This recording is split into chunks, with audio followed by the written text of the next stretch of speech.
Hasan, please reaffirm the Magyars are Turks. No, I will never say that. They are traitors. Okay? No. Hungarians are not Turks. The one group of people that are certainly not Turks are Hungarians. They think they're better because, oh, we're Christian. Oh, look at us. Why does he only know bad words? I mean, think about it and you will understand. Hungary, the land of groundbreaking achievements, innovative inventions, Beer bites, delicious food,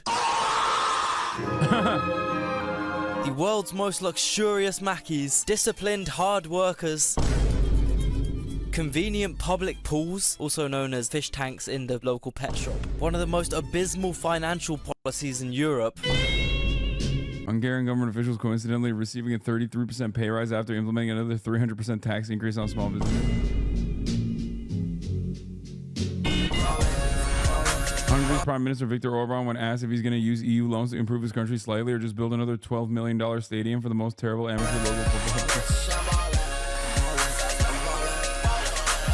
Europe's lowest IQ public transport ticketing system. In Budapest, you literally just stamp in and out of a stub like you're a 1920s steelworker, least old-fashioned Hungarian governmental Europe's policy. cutest metro line, suspiciously close ties to China.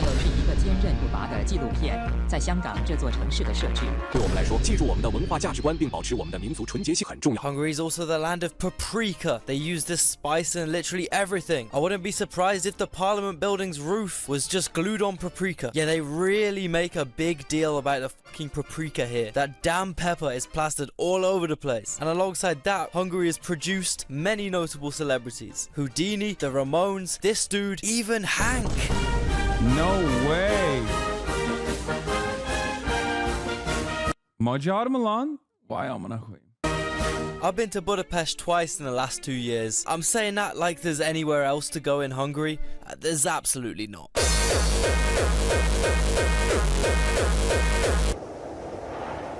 Unless, of course, you go to Transylvania. I'll explain that later. Anyway, Budapest. Vape. Vape. Vape. Vape. Vape. Vape. Vape.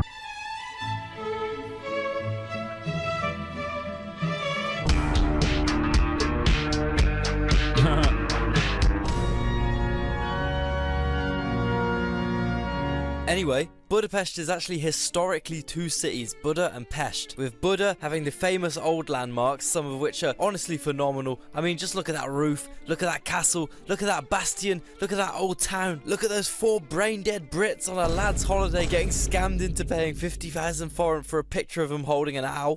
And whilst most of Buda is super hilly and suburban, Pest is way more flat, is where most people live, and has the recognizable, famous, imposing Budapest architecture. Before the 18th century, Pest was just a tiny enclave. Hardly anyone lived there since it didn't benefit from the natural height or river defense that made Buda the geographically perfect city, being inhabited even before 1 AD by the Celts. In the 10th century, a bunch of Siberians show up out of nowhere and mix with the local population till they're white passing, aka Magyars. This ethnic group forms 84% of Hungary's population today. Then over time, due to mass rural Jewish and general migration from the surrounding areas into the city, partly because of Austria-Hungary's initiative to modernize their Austria-Hungary explaining the benefits for farmers to move over into a luscious, clean, picturesque, plentiful, traditional farm and work in a carcinogenic steel factory in Pest.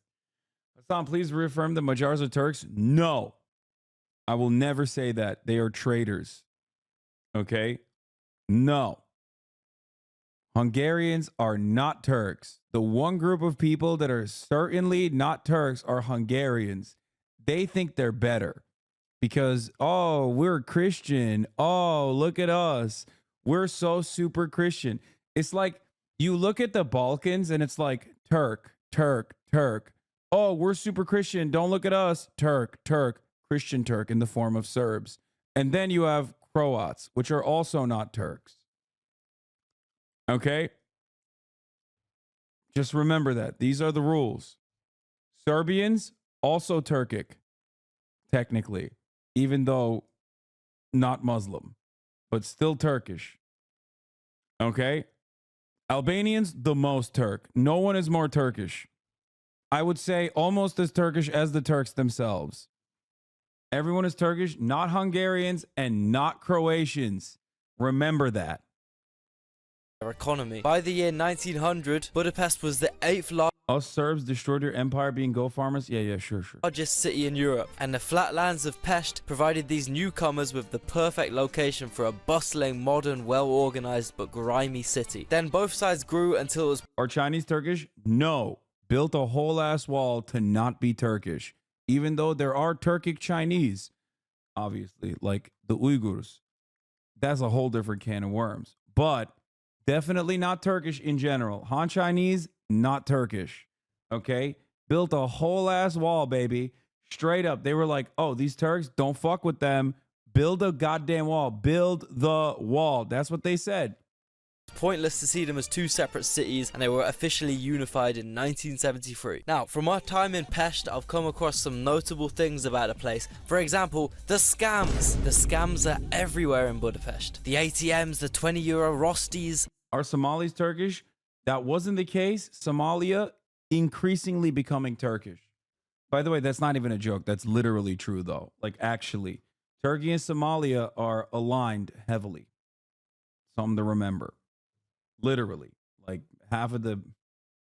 There's a lot of...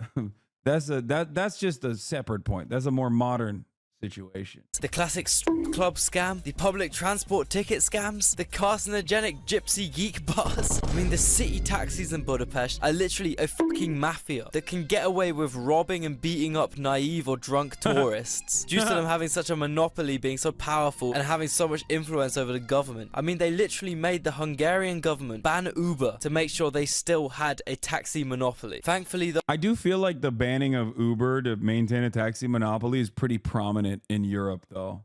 Like in a lot of places. Yeah, see? Tam Türkler işte İstanbul taksicileri de aynı Uber'i döverek banladılar. Yeah, this happened in Turkey as well. there is an option if you want to get around Hungary without being scammed out of all your hard-earned cash. Bolt, it's like a poor man's Uber, and you literally have to use this app if you don't want to be ripped off like a certain Filipino dude might have been. So I arrive in Budapest, the brokest I've ever been in my life, thinking, oh, I'm in a cheap country now. Cheap cigarettes, cheap beer, things are gonna be looking up. I go to the taxi rink, I go to the first taxi I see, I hop in. I don't know how foreign conversion works, so I just see this meter tick up 1,000 by 1,000 while I'm sitting in the back seat thinking, oh man, I got 20 minutes until I get to my fucking destination, and I don't know how much this money is. I still got it in the back of my mind, oh, it must be cheap. Inshallah, it's cheap. The best way you can avoid most scams in Budapest is by learning a few Hungarian words. Unfortunately, Hungarian is considered to be the hardest European language to learn and one of the hardest languages to learn in the world. I mean, they literally have a 44-letter long word that roughly translates to "for your continued..." Is this a face reveal? Like, is this a subtle face reveal? What's going on? That's weird. Immersion ruined. What the fuck? Behavior as if you could not be desecrated. Thankfully, though, I have a hack to help you learn even one of the world's hardest languages, the online language learning platform. I did not. No, it's an ad. I did not expect him to look like that.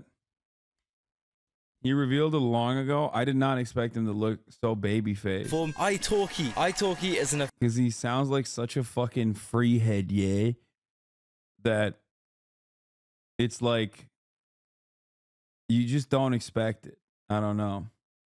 He said she's Swedish so many times. Effective online language learning platform where you can take personalized one-on-one lessons with native speaking teachers literally anytime, anywhere. The main problem I had with my French lessons back in school is that we focused on learning grammar and writing perfectly, which is important. However, it can be kind of frustrating when you know how to spell boulangerie, but you can't understand or say any of the essential phrases that would actually come in handy. On italki, however, because it's just you and the teacher, you really focus on your speaking and listening skills as well as increasing your confidence through live interactions. With over 30,000 teachers to choose from, it can be a little overwhelming, but italki has made it easy to filter through and find the right teacher for you. Search by lesson, category, or even where the teacher's from. The best thing about italki... YouTube requires you to show your face to get monetized. First of all, I don't believe that. They're like real life lore. I don't think it's ever shown their face. talkie is that you can pay for each lesson individually. There's no subscriptions, no commitments, and lessons are priced only from $5. You also get 3 trial lessons which are refundable if you aren't satisfied with the lesson. I wanted to show you a bit of my super useful Hungarian lesson with a letter. We focused on pronouncing different letters. And is that just the length? Yeah. So with the dog, this is short. Differentiating between tenses. Everything that ends with OK would be this first person. And how to say phrases informally. So that's the more informal version of thank you.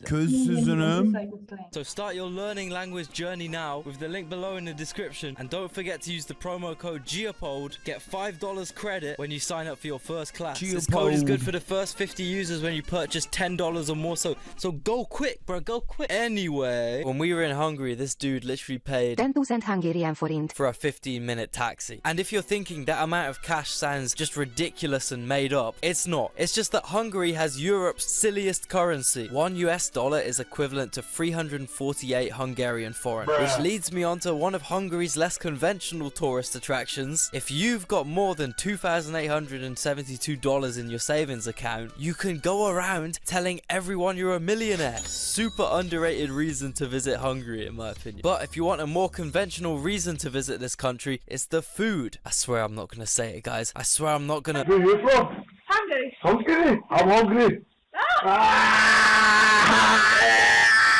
I'm telling you though, Hungarian food might not look like much, but goulash, 10 out of 10. Chicken paprikash, 10 out of 10. Langosh, 10 out of 10. Torchny, 10 out of 10. Bro, they even do other people's cuisine well. Bro, I don't even think I've ever had Hungarian food in my life, dog. That's crazy. Now that I think about it. And I've even had Polish food, you know what I mean? Which is, there's some good. Budapest, they possibly have the best fast food establishment I've ever indulged in. Pizza meat. They basically got like 7 different types of thin, crispy New York style pizza. You get one big slice for £2. The process takes like 30 seconds. They're open till fucking 5 AM. There's always one down the street and they play the hardest fucking gabba hardstyle techno type music in there too. What's going on in this pizza spot? Food in Hungary is so good. Even my Georgian friend Gatsu thought it was amazing. And Georgians are literally used to the best food God has ever created. Hungarian food is so fucking good. And this is coming from a Georgian, okay? Bro, I remember one time I ate fish and chips in Malta and then I just gave up on European food. However, here's the thing. Hungarians are not European. Yeah, they're white, but when they migrated from the Urals, they brought some good fucking food with them, right? Yo, the first time I tried goulash, I was hungry too, that's the thing. Like, my body went into shock, bro. I ate all that shit. It is the best food in Europe. I don't want to hear anything about like Greek food. I don't want to hear anything about Italian food. Hungarian food is where it's at. And so please, somebody open up a Hungarian restaurant in Tbilisi, bro, because I miss it. If you have a Hungarian restaurant in your city, go and eat there or take a baddie to eat with you. You already know if the Georgian says the food's banging, it's gonna be fucking solid. I mean, look, this Georgian literally ate a $120,000 banana, okay? They really value their food, I'm telling you. Hungary's also got this drink called Unicum. It tastes how it looks, like fucking death. However, I can't lie, this shit is effective. How would it feel to be off that Still gotta look Unicum? out for tourist traps in the cuisine field though, where you might get viciously scammed, like a certain Filipino friend of mine might have been. I go to this Christmas shop where they're selling all these fancy street foods. I'm thinking, yeah, let me try some Hungarian cuisine. I order this fucking potato slop. It was 20 quid. It was 20 quid by the end. Never trust a Hungarian. Never. Also, you should make sure you don't eat anything dodgy in Hungary. You really want to avoid food poisoning or any other illnesses because the country's hospitals look like this. And the waiting times can literally be a year long. But this is the EU. How could the hospitals be so bad? Especially when the average Hungarian pays such sizable healthcare taxes. Well, mainly because this dude, Mr. Orban, would rather build football stadiums than have a slightly functioning public healthcare system. He has a bit of a problem with hyper-focusing on football and Chinese investment, which is kind of creating some tension with the EU, who he owes us just a small bit of money to. But hey, it's so worth it. I mean, just take a look at these state-of-the-art Chinese buses Budapest has been blessed with. They might occasionally erupt into raging balls of hellfire, all part of the old town experience, baby. Hey, who doesn't love a quick marshmallow roasting opportunity halfway up Castle Hill? Man, this dude is so in touch with his Asian roots. Why do American shows like Viktor Orban so much? Because he's like anti-woke or something. I don't know. How are you between 25 to 135 billion as a whole ass country's GDP worth a difference? Yeah, he's like, it's pretty funny because he's like, Viktor Orban is a bit like Erdogan as well, an enigma in many ways. I spent half my life thinking I was only a little Hungarian and a lot of Italian, but then found out it was the opposite later on, doubly racist. Literally a racist who has spoken against racial mixing. Yeah, I mean, he's like very fashy, but then also, I mean, he's like a classic, he's so goddamn European.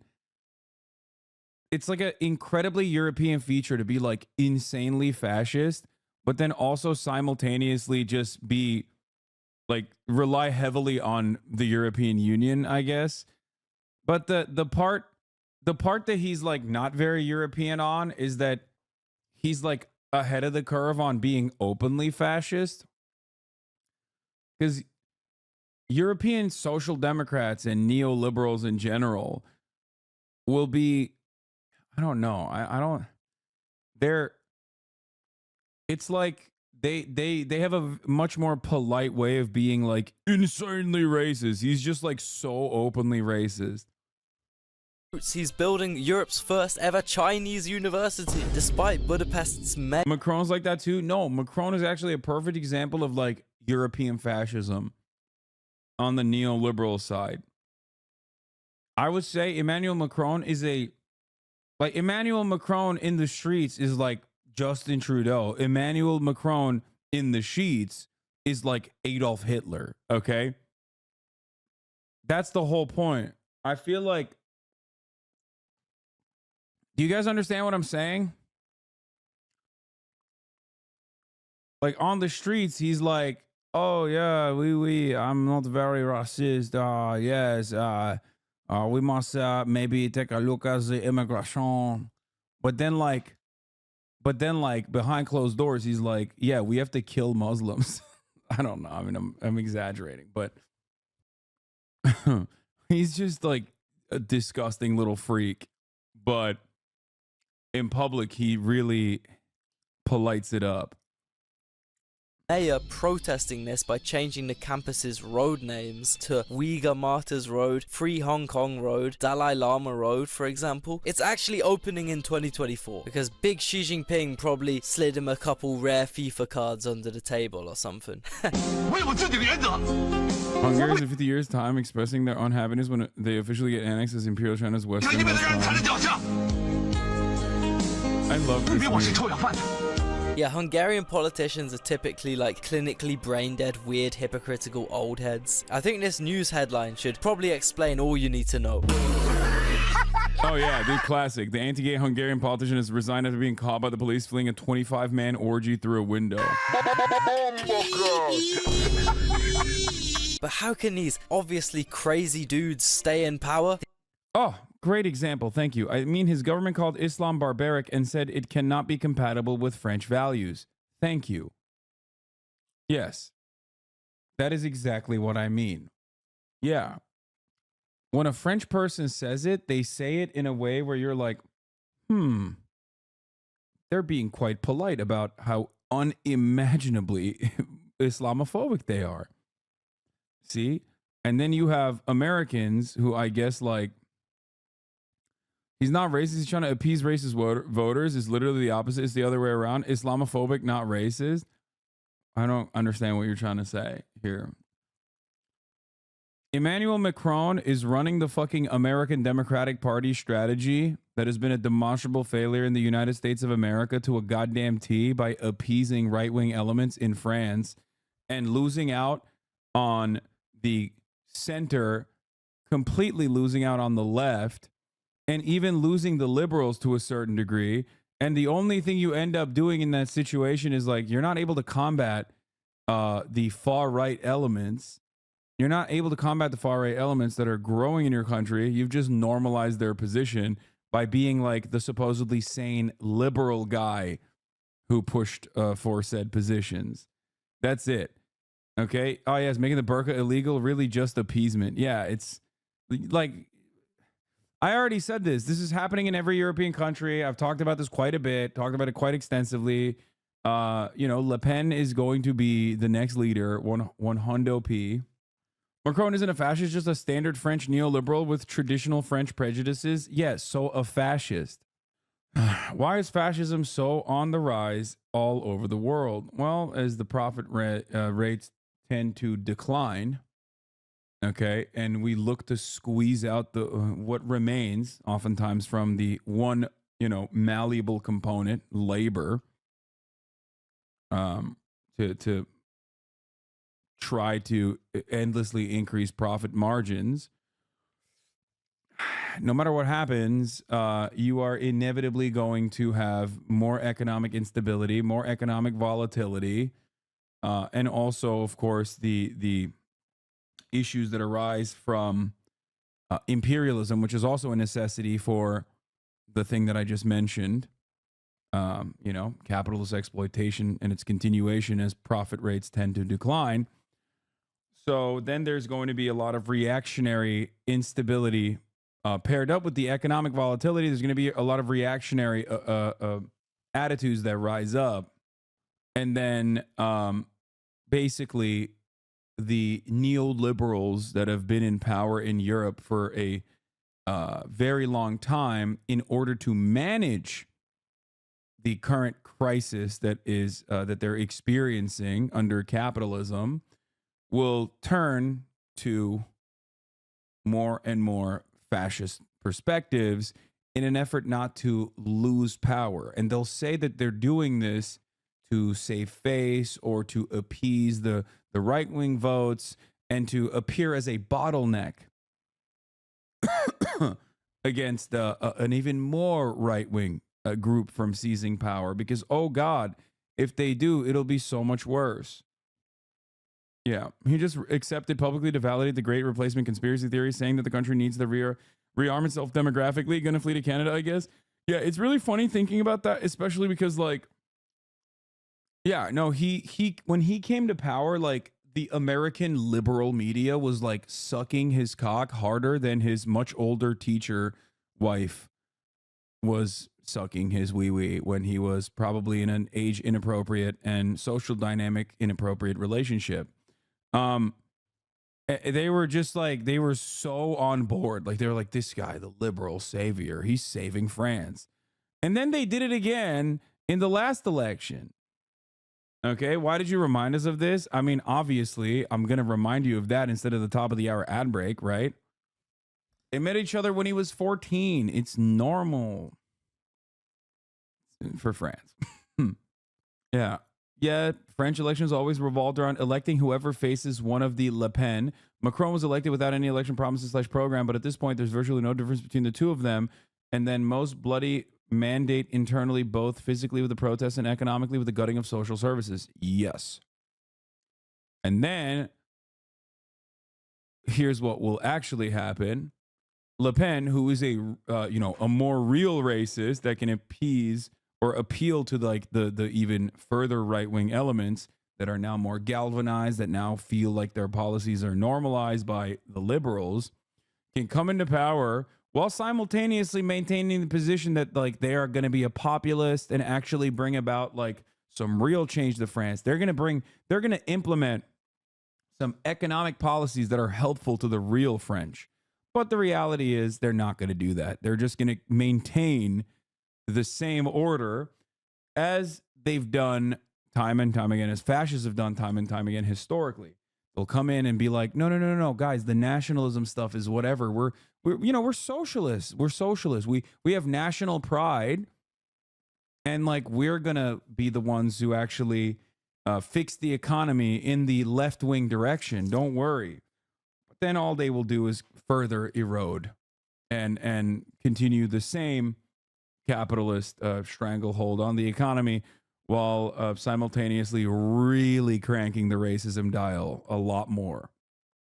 I love how libs are so confused by your take whenever you bring up, instead of healthcare, we get to bomb random people in other countries, when they're like, we want both. But also, if you mention free healthcare, they'll say it's unaffordable, and we will never, ever question the price of dollars and lives in war. Yes. The old rural population.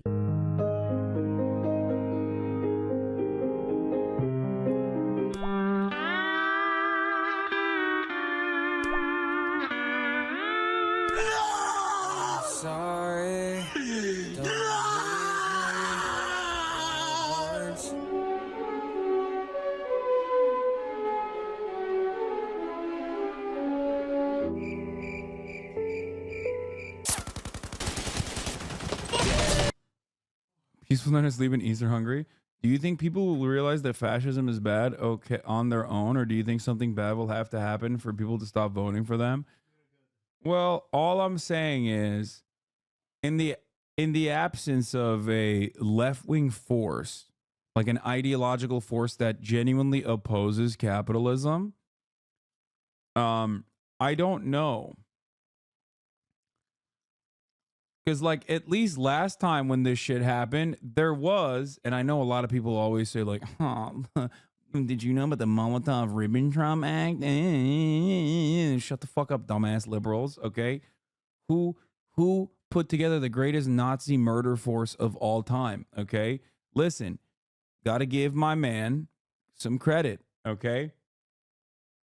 That Georgian boy did it. He did the damn thing. He did the damn thing, putting together one of the greatest fucking Nazi murder machines of all time. Okay, which Americans also participated in. That was pretty cool for America. Good job, America.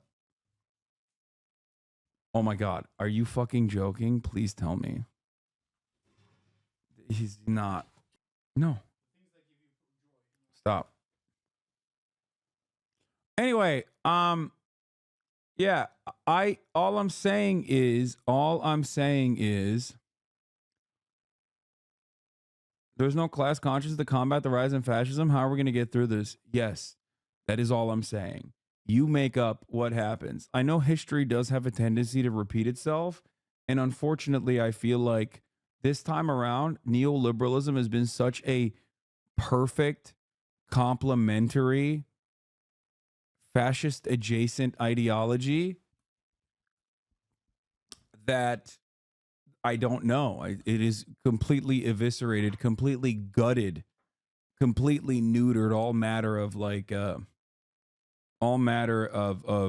genuine proletarian retort.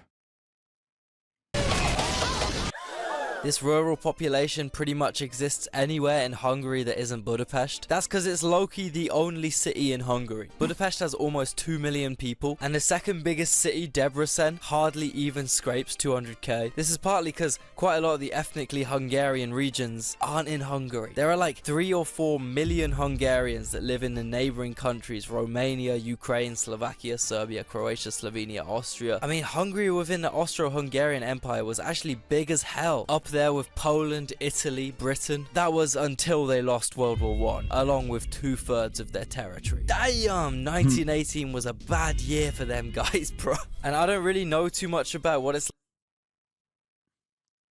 Bad year for a lot of people. It's just, you know, it happens. You know what I'm saying? Not a good time. Not a good time for a lot of guys, okay? It was, yeah, no. No. Oh my God. I can't, are these guys memeing when they say this? I can't tell if they're memeing. The Molotov-Ribbentrop Pact is literally the liberal equivalent of saying, I'll have you know, Abraham Lincoln was a Republican. Okay. It is literally the liberal version of saying, you know how conservatives say, excuse me, I can't believe you're saying the Republican Party is racist. Did you know that Abraham Lincoln was a Republican? You know what I mean? It's just the same principle. It's like, yeah, I feel like you just, you just don't know anything about what happened after. Yeah. I think they're memeing. It's copy pasta. Yeah. It's like in these areas because I've never been, but I got Living Ironically to explain it a little further, since he's literally the expert on this subject, being Hungarian Serbian living in Romania. Trinon's main problem wasn't that 1/3 of the Hungarians suddenly woke up in a completely different country. Hell, it wasn't even that Hungary lost 70% of its territory to other countries that just randomly spawned into existence that day. Its main problem was that now, if you wanted to go from Romania into Hungary, the view suddenly changed from this into this. Shit, I'd be pissed off as well. Even though Hungary got sliced up worse than a birthday cake at a Mexican birthday party, the regions cut from the motherland still kept their Hungarian roots to a degree, despite the communist dictators' best efforts against that. For starters, throughout Transylvania you can still find so many Hungarian Gothic churches and castles, such as Szent Mihály Templom in Cluj, aka Kolozsvár, and Corvin Castle in Hunadora, aka Vajdahunyad. Throughout the 16th century, Those castles bang for sure.